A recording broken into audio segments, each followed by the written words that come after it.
Welcome to this technical guide on the MSI Prestige 15 A10SC. We are Kelatos Informatica, specialists in technical repair.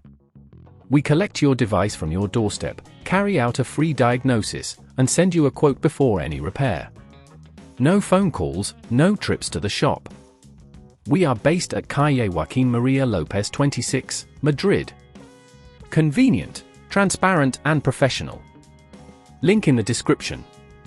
If your MSI Prestige 15 A10SC won't turn on, it can be quite frustrating. This issue often arises due to a faulty power supply or a malfunctioning motherboard. If left unresolved, you risk further damage to the internal components, which can lead to more costly repairs down the line. For this repair, you will need a Phillips screwdriver, a plastic opening tool, an anti-static wrist strap, and a replacement power supply or motherboard, depending on the diagnosis. To start, ensure you turn off the laptop and disconnect it from any power source. Lay the device on a flat surface. Using the Phillips screwdriver, carefully remove the screws from the back cover. Make sure to keep them organized, as they can vary in size.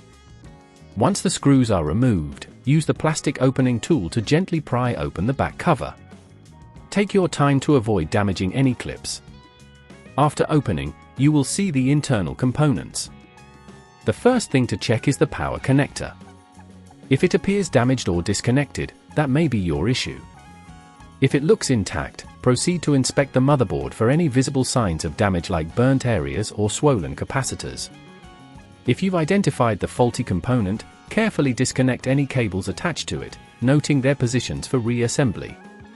For screws holding the motherboard or power supply in place, use the appropriate Phillips screwdriver. Apply gentle pressure, as excessive force might damage the threads or the board. After replacing the faulty component, reconnect all cables, ensuring they are firmly in place. Before sealing the device, double-check all connections and screws. If at this point you feel it's getting too tricky, remember that at Kelatos we collect your device from your door and return it fully repaired. Once everything is reassembled, place the back cover back on and secure it with the screws you removed earlier. Finally, power on the device to check if it operates correctly. If the laptop turns on, congratulations! You've successfully completed the repair. To prevent this issue from recurring, ensure that your laptop is kept in a well-ventilated area to avoid overheating and regularly check the power supply for any signs of wear. If you'd rather not risk damaging your device, at Kelatos we collect, repair and deliver back to your door anywhere in the UK. Link in the description.